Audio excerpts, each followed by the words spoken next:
Good morning dear student. हमारे पास topic जो है करंट इलेक्ट्रिसिटी है और यूनिट हमारी करंट इलेक्ट्रिसिटी। टॉपिक हमारे पास temperature coefficient dependence of resistivity वाला टॉपिक है। तो इसके लिए सबसे पहले हमारा जो काम होगा डियर स्टूडेंट वो होगा टेम्परेचर कोफिशिएंट निकालना। तो इसके लिए मैंने एक रफली वर्क किया हुआ है, वो रफली वर्क हम पहले कर लेते हैं। तो उसके लिए मैंने क्या किया है कि टेम्परेचर कोफिशिएंट के लिए सबसे पहले मुझे पता है कि रेजिस्टिविटी रो एल अपॉन ए होता है, यानी कि अगर रेजिस्टेंस वेरी करेगा तो रेजिस्टिविटी वेरी करेगा। तो जिस तरह का रिलेशन रेजिस्टेंस का आना उसी तरह का रिलेशन रेजिस्टिविटी का आना है। अब हमने क्या किया, दो कंडक्टर लेने हैं। दो कंडक्टर लेने के बाद में मैंने कहा कि एक कंडक्टर का जो रेजिस्टेंस है वो आर नॉट है और उसका टेम्परेचर कितना था, टी नॉट।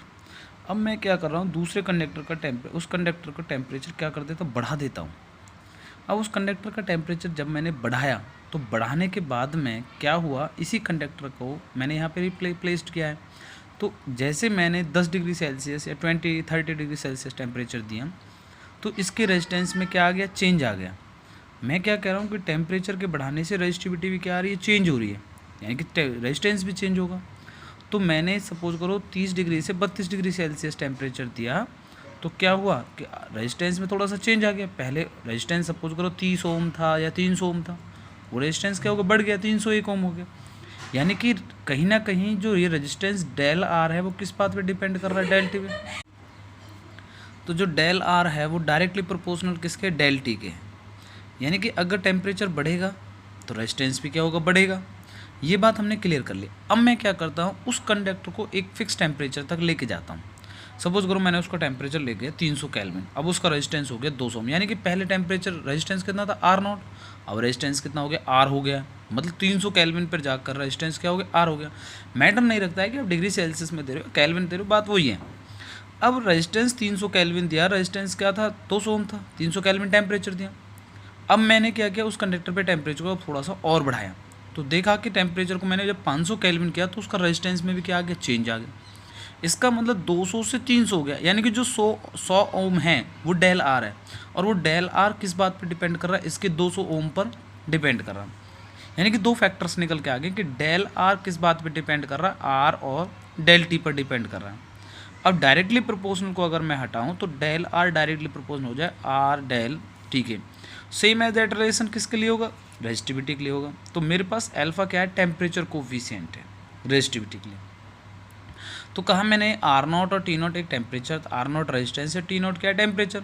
अब मैं कोई किसी भी टाइम टी पर या फिर टेम्परेचर टी पर लेके जाता हूँ तो उसका रेजिस्टेंस आर टी हो गया, या फिर आर वन मान लीजिए, आर वन मान लेते हैं, या आप लोग आर वन लिख दीजिए यहाँ पे, ये हमारे पास आर वन हो गया। ये टेम्परेचर क्या था, टी वन। तो आर वन जो आया है वो आर नॉट प्लस में डेल आर आया। भाई यहाँ पे जब 200 ओम था तो ये 300 हो गया, यानी कि 200 प्लस में 100 हो जाएगा। तो R naught plus del R हो गया। लेकिन जो डेल आर है वो किसके, एल्फा आर मैंने माना है, लेकिन आर नॉट यहाँ पे लेके चलने तो alpha R naught del T हो जाएगा। इन दोनों में से क्या कॉमन आ गया, आर नॉट, क्या बच गया, 1 प्लस एल्फा डेल टी हो गया। R naught as it is है, 1 प्लस एल्फा डेल टी की वैल्यू क्या लिख सकते हैं, T1 में से क्या घटा दो, टी नॉट घटा दो।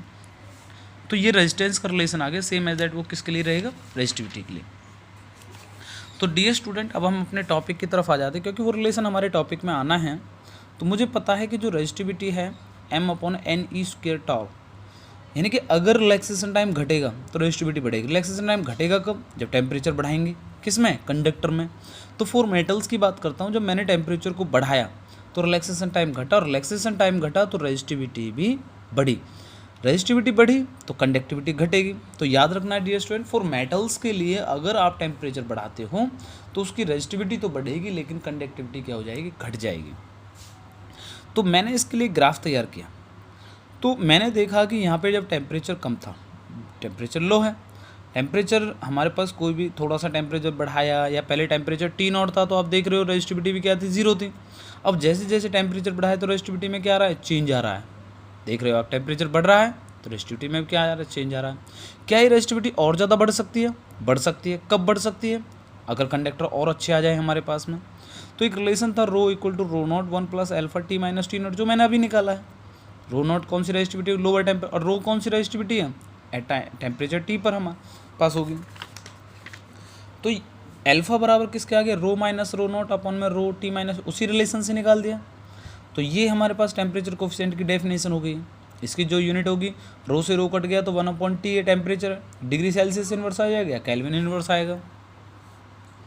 तो अब मैंने देख रहे हो आपको कि ग्राफ इंस्टेंटली क्या हो रहा, बढ़ रहा है। तो ये किसके लिए ग्राफ होगा, एक गुड कंडक्टर्स के लिए होगा। अगर टेम्परेचर लो हो, 50 केल्विन से कम हो, तो ग्राफ नॉन लीनियर बनेगा। लेकिन अगर रूम टेम्परेचर आ जाए गुड कंडक्टर्स के लिए, तो हो सकता है कि ग्राफ कैसा बन जाए, लीनियर बन जाए। तो देखिए हमने ग्राफ बनाया कि टेम्परेचर को मैंने बढ़ाया, और जब मैंने टेम्परेचर को बढ़ाया तो बढ़ाने के साथ में क्या हो गया, हमारे पास में एक नॉन लीनियर ग्राफ बना था हमारे पास में। लेकिन नाइक्रोम जैसे कि निकल और क्रोमियम का मेटल है, एक उसकी रेजिस्टिविटी क्या होती है, हाई रेजिस्टिविटी होती है विद लो टेम्परेचर। आप देख रहे हो टेम्परेचर तो लो है लेकिन रेजिस्टिविटी उसकी क्या है, हाई है। जैसा ग्राफ में थे जो लीनियर ग्राफ बन रहा था। मैग्नीशियम एक एलॉय है जो कॉपर मैग्नीज और निकल से बनकर, उसकी रेजिस्टिविटी क्या है, ऑलमोस्ट कांस्टेंट हो सकती है रिस्पेक्ट टू द टेम्परेचर। तो रेजिस्टिविटी जो नाइक्रोम की होगी डज नॉट बिकम जीरो, जो नाइक्रोम की रेजिस्टिविटी होगी वो कभी जीरो नहीं हो सकती at absolute time. While resistivity of pure metals के लिए जो होगी ऑलमोस्ट जीरो हो सकती है। प्योर मेटल की क्या हो सकती है, जीरो हो सकती है किसी भी जीरो एब्सोल्यूट जीरो टेम्परेचर पर। ये हमने टेस्ट किया हुआ है, प्योरीफाई किया हुआ है। अब हम 4 मेटल हमने कहा है कि उसकी यूनिट वगैरह निकाल दो, और अगर अल्फा पॉजिटिव है तो उसकी मेटालिक एलिमेंट जो होगा उसकी टेम्परेचर कोफिशिएंट की वैल्यू इस लिमिट तक वेरी कर सकता है। अब मैं सेमी कंडक्टर और इंसुलेटर की बात करता हूँ। मैंने बताया कि मेटल कंडक्टर के अंदर अगर आप टेम्परेचर को बढ़ाते हो तो रेजिस्टिविटी बढ़ेगी, कंडक्टिविटी घटेगी, बट ऐसा सेमीकंडक्टर और इंसुलेटर में नहीं है, क्योंकि इसमें रिलैक्सेशन टाइम का कोई मैटर नहीं है। इसमें नंबर डेंसिटी ऑफ इलेक्ट्रॉन्स पर मैटर डिपेंड करेगा। अब इसमें क्या होगा कि जब आप टेम्परेचर बढ़ाओगे तो नंबर डेंसिटी ऑफ इलेक्ट्रॉन्स बढ़ेंगे, नंबर डेंसिटी ऑफ इलेक्ट्रॉन बढ़ेगा तो कंडक्टिविटी बढ़ेगी, और कंडक्टिविटी बढ़ेगी तो रेजिस्टिविटी क्या होगी, घटेगी। देख रहे हो आप लोग, जैसे जैसे टेम्परेचर बढ़ रहा है रेजिस्टिविटी क्या होती जा रही है, डिक्रीज होती जा रही है डियर स्टूडेंट। ये फिर किसके लिए, सेमीकंडक्टर और इंसुलेटर के लिए। तो इसमें इस तरह के जो मेटेरियल्स हैं उन्हें सेमीकंडक्टर कहा जाता है। रिलैक्सेशन टाइम टाउ जो है वो कुछ एक रिलेशन है हमारे पास, एन टी बराबर एन नॉट ई की पावर माइनस ई जी, एक्सपोनेंशियल वैल्यू है, ई की पावर माइनस ई जी अपॉन के बी टी। ई जी जो हमारे पास वो बैंड गैप है, एनर्जी बैंड गैप बोलते हैं, जो वैलेंस बैंड और कंडक्शन बैंड के बीच का होता है। वैलेंस बैंड हमेशा इलेक्ट्रॉन से भरा रहता है, कंडक्शन बैंड इलेक्ट्रॉन्स कब आएंगे, कंडक्टर में आएंगे, सेमी कंडक्टर में आएंगे, लेकिन इंसुलेटर में खाली रहता है, वैलेंस बैंड में भी। इंसुलेटर में एनर्जी बैंड गैप बहुत ज़्यादा हो जाता है, सेमी कंडक्टर लाइव करता है बीच में, लेकिन कंडक्टर के लिए एनर्जी बैंड गैप बहुत कम होता है, जिससे कि इलेक्ट्रॉन बहुत आसानी से वैलेंस बैंड से कंडक्शन बैंड में चले जाते हैं। के भी हमें पता है बोल्ट्जमैन कांस्टेंट है। तो ये जो इक्वेशन सजेस्ट कर रही है वो semi conductor an increase with temperature, जो एन हो रहा है वो टेम्परेचर के साथ में क्या हो रहा है, बढ़ रहा है। टेम्परेचर बढ़ाएंगे इलेक्ट्रॉन जल्दी से निकल जाएगा, लेकिन रेजिस्टिविटी क्या हो जाएगी, उसकी रिड्यूस हो जाएगी, घट जाएगी।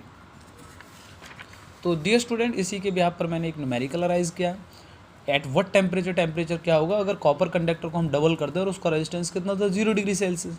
क्या टेम्परेचर कॉपर के कंडक्टर के शेप एंड साइज पे डिपेंड करेगा? तो मैंने वो रिलेशन आपको याद है जो मैंने अभी निकाला, temperature coefficient R2 - R1 R1 T2 - T1। अब रेजिस्टेंस को मैंने बढ़ा दिया, वो आर रेजिस्टेंस तो R0 था, R0 T2 टेम्परेचर T है और T1 टेम्परेचर 0 डिग्री सेल्सियस के बने। 2R में से R0 गया तो R0 से R0 कैंसिल, यानी कि 1/T। T को आप इधर ले जाओ तो क्या आ गया, डी इसमें 1/α के बराबर आ गया। अल्फा वैल्यू को पुट किया, निकाल के देखा 250। याद रखना मैंने बताया है कि हमारे पास में जो टेम्परेचर कोफिशिएंट है वो शेप एंड साइज पे डिपेंड नहीं करेगा, वो सभी कॉपर कंडक्टर्स के लिए एक जैसा रहेगा। तो डियर स्टूडेंट, मैंने इसी के यहाँ पर एक असाइनमेंट तैयार किया है, आप देख लीजिए। असाइनमेंट्स क्लियर करना है आपको। अगर किसी तरह कोई न्यूमेरिकल्स या कोई भी किसी तरह कोई प्रॉब्लम्स आती है आपको, then you concern me. Okay, thank you so much.